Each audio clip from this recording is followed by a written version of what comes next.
하나님께서 오늘 우리에게 허락하신 말씀은 레위기 11장의 말씀입니다. 봉독은 1절에서 19절까지와 43절에서 47절까지 감당하도록 하겠습니다. 레위기 11장입니다. 제가 새 번역으로 읽어드릴 텐데요. 가능하신 분들은 함께 합독하면 좋겠습니다. 주님께서 모세와 아론에게 말씀하셨다. 너희는 이스라엘 자손에게 다음과 같이 일러라.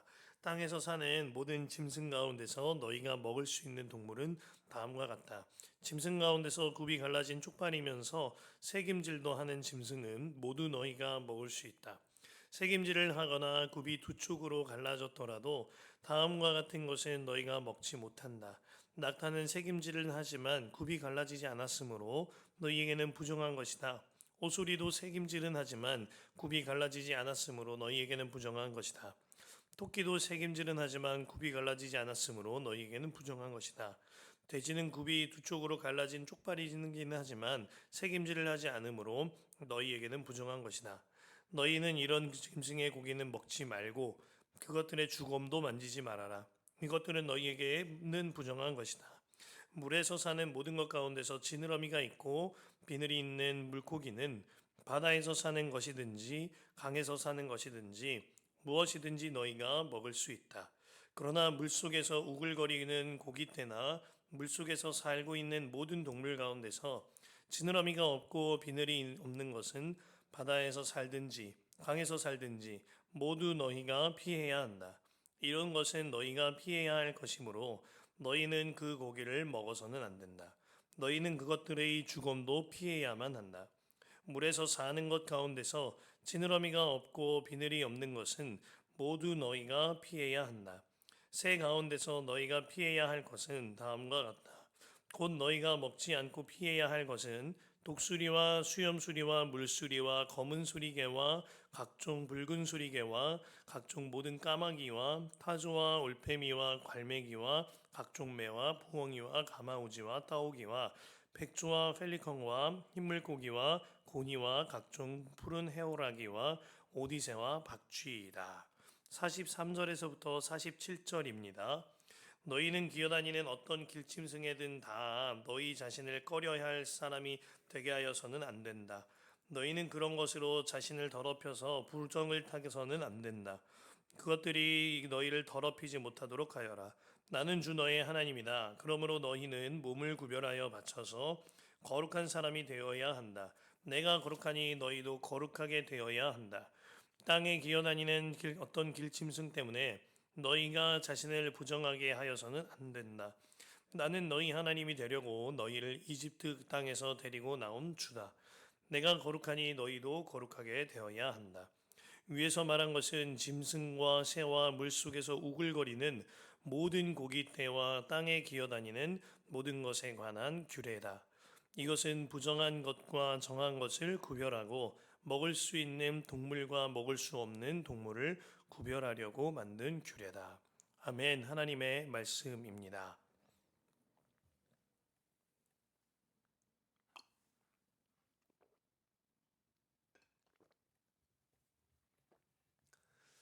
거룩함 속에 담아두신 사랑이라는 제목으로 함께 말씀 나누고자 합니다. 자녀들이 외출한 뒤에 어린 자녀들이 이제 외출한 뒤에 집에 돌아오면 부모님은 꼭 아이의 손부터 씻깁니다. 또한 자기 전에는 아이들에게 꼭 양치질을 시키죠. 여름철에는 음식이 상할까봐 남긴 음식은 함부로 먹이지 않습니다. 어떻게 보면 아이 입장에서는 번거로운 일일는지 모르지만 아이를 사랑하는 부모가 아이가 튼튼히 자라나도록 아이를 사랑으로 양육하는 것입니다. 11장부터 이어지는 정결법 규례에 대한 하나님 아버지의 마음이 꼭 이와 같은 마음일 것이다 하는 마음이 듭니다. 하나님께서는 자녀를 사랑하는 마음으로 먹을 것과 입을 것, 누울 자리와 지내야 할 모든 생활에 하나하나에 꼼꼼하게 돌보아주고 계시는 거예요. 그리하여 주님과 같이 살고 그리고 주님과 같이 닮아가게 하시려는 하나님의 마음인 거죠. 이따금 with Jesus, like Jesus 말씀드리는데요. 거룩하신 주님과 동행하고 주님을 닮아감으로 주님 안에 거하는 길로 하나님이 오늘 레위기 말씀을 통하여 우리를 이끌고 계시는 겁니다. 그래서 본문에 이같이 말씀하신 거예요. 44절과 45절 아주 중요한 말씀일 텐데요. 나는 주 너희의 하나님이다. 그러므로 너희는 몸을 구별하여 바쳐서 거룩한 사람이 되어야 한다. 내가 거룩하니 너희도 거룩하게 되어야 한다. 땅에 기어다니는 어떤 길짐승 때문에 너희가 자신을 부정하게 하여서는 안 된다. 나는 너희 하나님이 되려고 너희를 이집트 땅에서 데리고 나온 주다. 내가 거룩하니 너희도 거룩하게 되어야 한다. 내가 거룩하니 너희도 거룩하라. 아멘입니다.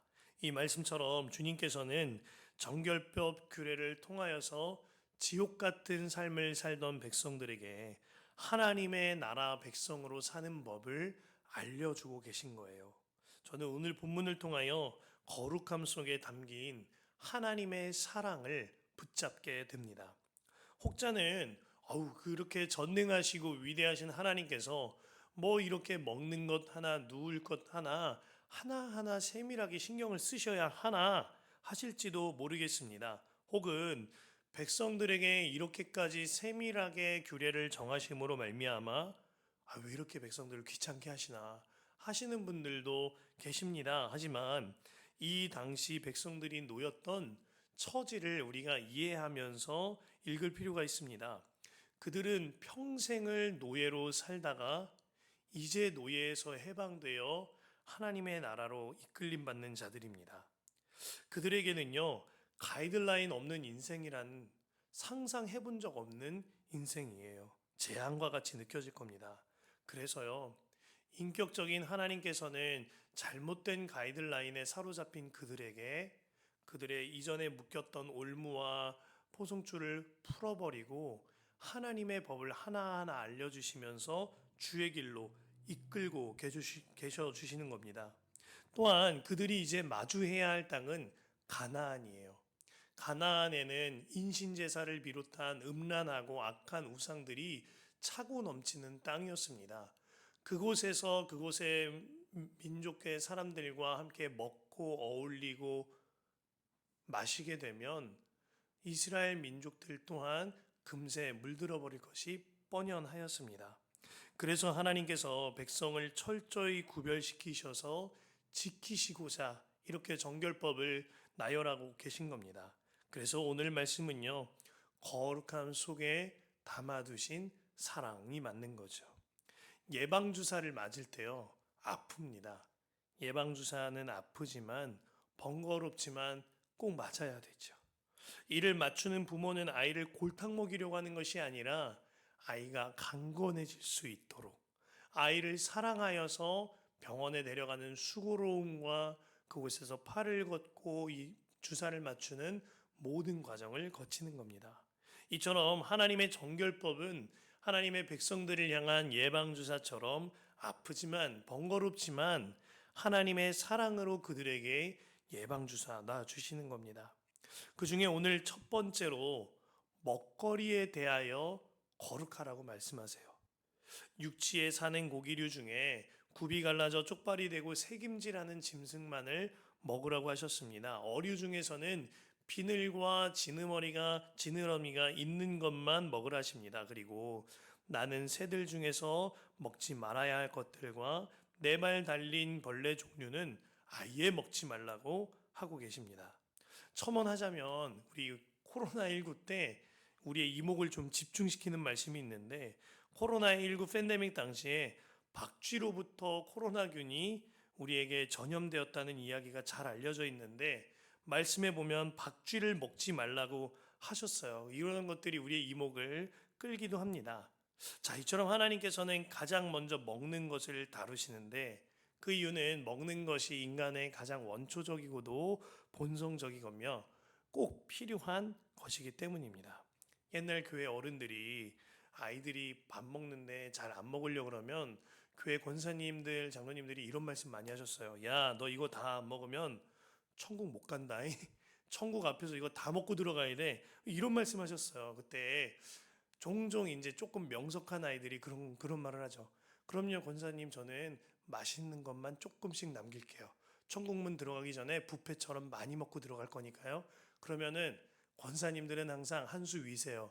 야, 다 섞어서 주는 거야. 이렇게 말씀하시는데 그럴 만큼 천국을 코앞에 두고도 먹거리에 대해 이야기할 만큼 먹거리는 중요하다라는 거예요. 오늘날에도 먹고 마시는 것이 건강에 직결되는 문제이기도 한데 이 당시에는 더 중요했겠죠. 더구나 냉장 기술이나 보관 기술, 해독과 면역 능력이 현저하게 떨어졌던 이 당시에 출애굽 시대에는 먹고 마시는 일은 당장의 생명과 직결되는 상당히 중요한 문제였기에 하나님께서 그들의 생명과 건강을 잘 돌보아 주시고 그들의 위생을 잘 돌보아 주시고자 먹거리를 제정하신 것도 맞는 이유입니다. 그러나 하나님의 말씀의 의미가 그저 건강에서나 위생 상태에서 그쳐지질 않습니다. 하나님은 말씀에 건강을 위해서 이걸 먹어라, 건강을 위해서 이걸 먹지 말아라 하지 않으셨죠. 이것을 먹지 말아서 부정하지 않게 하여라. 이것을 먹어서 정결하게 하여라. 즉 거룩함. 하나님께서는 이 먹을 것을 통하여서 구별된 거룩함에 대하여 말씀하고 계신 겁니다. 먹는 것은 결코 가벼운 문제가 아니에요. 하나님께서 아주 중요하게 다루시거니와 우리에게도 가장 원초적인 본능이죠. 하나님께서 태초에 인간을 만드시고 아담과 하와에게 한 가지 구별해라 라고 하셨어요. 선악을 알게 하는 나무의 열매는 먹지 말아라. 이것 또한 먹거리에 관하여 첫 구별을 두셨던 겁니다. 또한 그들이 선악과를 먹음으로 에덴 동산 바깥으로 쫓겨나자 하나님께서 그들에게 은혜를 베푸시는데 먼저는 짐승을 잡아 그들에게 가죽옷을 입히셨지요. 그리고 또 한 가지 은혜는 그들로 하여금 땅을 경작하여 그 소산물에서 먹거리를 찾게 하셨어요. 하나님께서는 그들이 먹는 것을 책임져 주신 겁니다. 이후에 노아의 홍수 사건 후에도 하나님께서는 백성들이 살게 하기 위하여서 그때부터 하나님은 고기를 먹게 하여 주셨어요. 출애굽기 때에는요, 만나와 메추라기로 하나님의 먹거리를 직접 제공하여 주셨죠. 예수님께서는 십자가 앞에서 빵과 포도즙으로 말미암아 그의 제자들에게 예수님을 먹고 마시라 말씀하셨습니다. 먹거리는 우리의 원초적이고도 생존적인 본능과 본성이 가장 많이 담겨져 있는 부분입니다. 하나님께서는 이러한 우리의 본성을 가장 잘 드러나는 먹거리 앞에서 구별하여 거룩하게 지키도록 말씀하고 계신 거예요.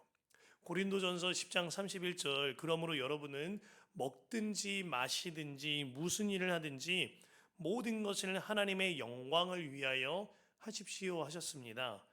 이 말은 그저 먹어라 먹지 말라 이런 의미가 아니라 먹고 마시는 것까지도 구별되어 주를 생각함으로 주의 뜻대로 행하는 이 마음을 바로 세우라는 것입니다. 그래서 먹든지 마시든지 뿐만 아니라 무슨 일을 하든지 모든 것을 하나님의 영광을 위해 하라 하셨던 거죠. 먹거리를 통하여 우리의 마음을 중심을 구별하여 지킴으로 하나님과 연합하거니와 우리의 일상을 점검하라 하시는 주님의 메시지인 겁니다. 제가 일터선교회라는 곳을 감당할 때 일터선교회 안에 있는 회원들로부터 줄곧 듣는 이야기 중에 하나가 참 문제 중에 하나가 회식 자리였어요. 일터선교회의 회원분들이 회식에 동참하면 틀림없이 술잔이 오고 가고 자기에게도 권유하게 되는데 이에 대하여 아직 너무나도 젊고 어리기에 거부할 만한 힘이 없다는 겁니다. 또 나이가 지긋하신 분들은 계약을 위하여 혹은 거래처를 위하여서는 부득불 이러한 자리가 본인의 실력이다 하는 갈등을 나눠 주셨어요. 그런데 그 안에서도 하나님 안에 용기 있게 하나하나 감당해 나가는 분들이 계셨어요. 이런 이야기였습니다. 세상에서 왕따 당할지라도 내가 내 하나님을 따돌려 드릴 수는 없습니다. 그래서 저는 이 자리에서도 하나님과 버타여 하나님과의 관계를 지킬 겁니다. 이런 말씀을 하시는 거예요. 예수님을 믿는 한 청년이 결혼을 승낙받고자 자매의 아버지를 만났다고 합니다. 그런데 아버지가 처음 만남에서 술잔을 건네시더래요. 채워라. 근데 이 청년이 거절합니다. 저는 예수님을 믿는 사람입니다. 극구 사양하니까 아버지께서 못마땅해 하면서 이렇게 말씀하시더랍니다. 야, 내 친구들도 장로고 안수 집사야. 그들도 다 마시는데 자네는 왜 이렇게 유난인가? 씁쓸한 이야기인 거죠. 예수님께서는 나를 위하여 구별되어서 이 땅에 오셨어요. 예수님께서는 나를 구원하시기 위하여 구별된 삶을 이 땅에서 사셨거니와 따돌림 당하는 것도 마땅하게 여기셨습니다. 그런데 우리는 예수님을 위하여 대가를 지불하고 싶지 않아 합니다. 예수님을 위하여 구별된 삶을 통하여 따돌림 받는 것을 참 무서워하는 것 같습니다. 우리 예수님과 달리 말입니다. 그리고 크리스천너티 투데이라는 잡지사에 미국 최고의 설교자라고 불렸던 미국 국민 목사라고 소개된 목사님이 있어요. 맥스 루케이도 목사님인데요. 그의 설교는 방송을 타고 미국과 전 세계에 퍼져나갑니다. 그의 책은 출판사의 메인 작가의 책으로 소개될 만큼 아주 유명한 작가가 되었고, 그는 어린이들에게도 동화를 썼거니와 성경 동화와 성경을 바탕으로 한 소설을 제작했어요. 뿐만 아니라 그가 기록한 동화와 제작된 소설들은 만화와 애니메이션으로 방영되기도 하였죠. 자, 그는 진짜로 기독교 교회계의 스타가 되었고 국민 목사가 되었어요. 하지만 정작 그는 자신의 책에서 자신을 소개하기를 한 문장으로 소개합니다. 그때 나는 엉망진창이었다. 그에게 번아웃이 온 거예요. 이렇게 말합니다. 직원들은 내가 필요했다. 강단은 나를 원했다. 출판사는 내게 의존했다. 온 세계가 나를 바라보는 것 같았다. 그래서 나는 술을 먹기 시작했다. 너무 마음이 아픈 거죠. 사역을 마치고 나면 혼자 차를 타고 가서 자신이 사는 타운과 저 멀리 떨어진 다른 타운에 가서 편의점에 들어가 맥주캔을 사왔답니다. 그리고 주차장에 숨어서 그 술을 홀짝홀짝 들이켰어요. 그러던 어느 날 하나님의 은혜가 있었습니다. 하나님이 맥스 루케이드에게 물으셨답니다. 정말이냐 맥스? 모든 일이 너의 손에서 완벽하고 잘 통제되고 있느냐? 그렇다면 너는 왜 이곳에 숨어서 맥주나 홀짝이고 있는 것이냐? 그리고 그날 주의 음성 앞에 맥스 루케이도는 그 술캔을 처분합니다. 그리고 여기서 끝나지 않았다는 것이 참 중요한데, 맥스 루케이도는 교회에 가서 자신의 입으로 이 모든 사실을 중직자들에게 고백합니다. 그가 빛 가운데 교제한 거죠. 감사하게도 그 교회는 맥스 루케이도 목사를 도와주는 길을 선택했어요.